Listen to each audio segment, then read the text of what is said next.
My name is Alex Vive, and welcome to Switzerland. In Switzerland, there are four official languages: French, German, Italian, and Romanish. We'll start off today by looking around at the wonderful Swiss culture around here. Welcome to Zurich, the largest city in Switzerland.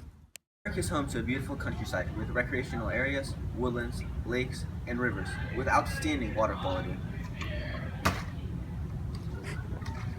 Switzerland has quite a few out-of-country citizens, primarily from Germany, Italy, Portugal, and Serbia. In Switzerland, the dominant religion is Roman Catholic at 41%. Protestantism follows close behind at 35%. Islam and Orthodox Christianity are the next two, although they account for less than 5% each.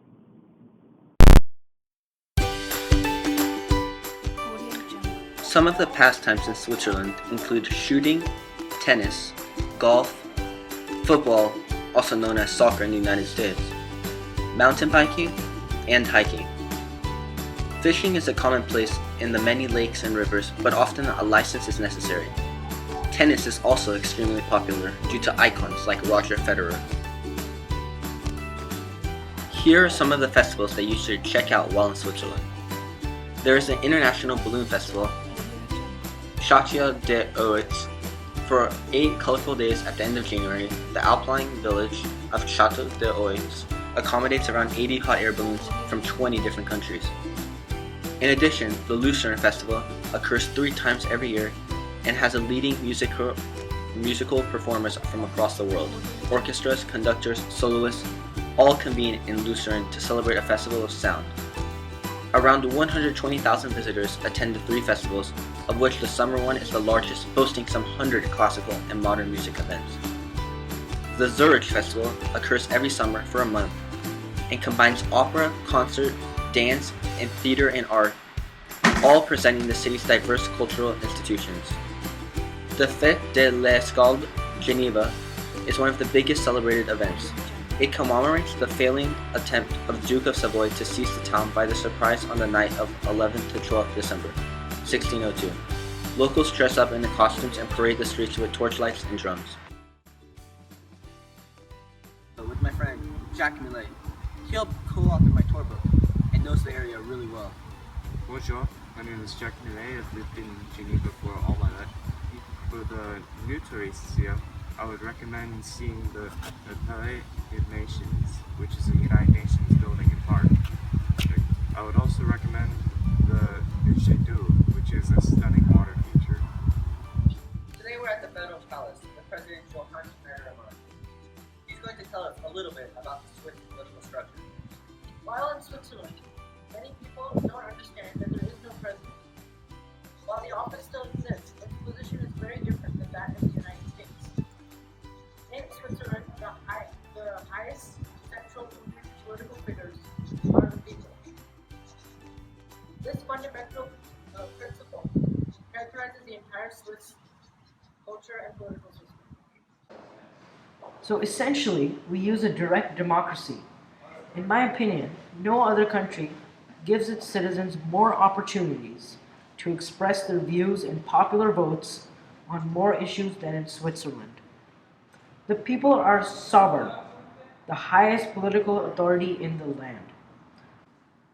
All Swiss citizens with full legal capacity, over 5.2 million men and women, have the right to vote. In Switzerland, there are 3 political levels: the Confederation, the cantons, and the communes, which can each decide autonomously on certain matters. The principle of subsidiarity applies. A higher authority should only perform tasks that cannot be performed by a lower authority. Switzerland's political system is structured according to the principle of the separation of powers. The powers of state are divided among 3 independent branches: the legislature, the executive, and the judiciary. This is quite similar to Montesquieu's theory developed in the United States, where there are 3 branches of government. Now in Switzerland, there are just more than 2 main political parties. Some of the most important parties are the Social Democratic Party, which holds the ideas of the classic Labour Party like in the UK, the Free Democratic Party, which promotes deregulation and low taxes. There's also the Christian Democratic Party, which is a Catholic electorate, as well as the Swiss People's Party, which is a very nationalistic party. In addition, there are the Greens, which are the leftist pro-environmentalist, and the Liberal Greens, who believe in decentralized government and pro-environmentalist policies. Finally, there is also the BDP, which is a moderate corporative party. Some of the most important political figures are Johann Schneider-Ammann, the president of Switzerland, who we just met, as well as Tony Brunner, the leader of the Swiss People's Party, the most powerful party in Switzerland right now. Another important figure is Christian Levrat, the president of the Social Democratic Party, the second strongest party in Switzerland. Here I have Arne Arsper, a Swiss economist. He's going to tell us a little bit about the Swiss economy. Since Switzerland became a federal state in 1848, many of its industries were already well established, including the textile industry and the famous Swiss banks. In the late 19th century, the urban areas of Switzerland experienced an industrial revolution of their own, focusing mainly on the large textile industry. Due to a highly competitive economy created by the Industrial Revolution, many railroads were built, totaling to 1,000 kilometers by 1860. Later on in World War I, Switzerland experienced an economic crisis, but then later profited from its neutral position in World War II by selling weapons and services to both the Axis and the Allies. After World War II, Switzerland maintained its neutrality by not joining the EU. Instead, it had many bilateral treaties which allowed it to operate with the EU in many countries. Switzerland has a very high GDP at 84,815.41 USD. Switzerland has a very high standard of living.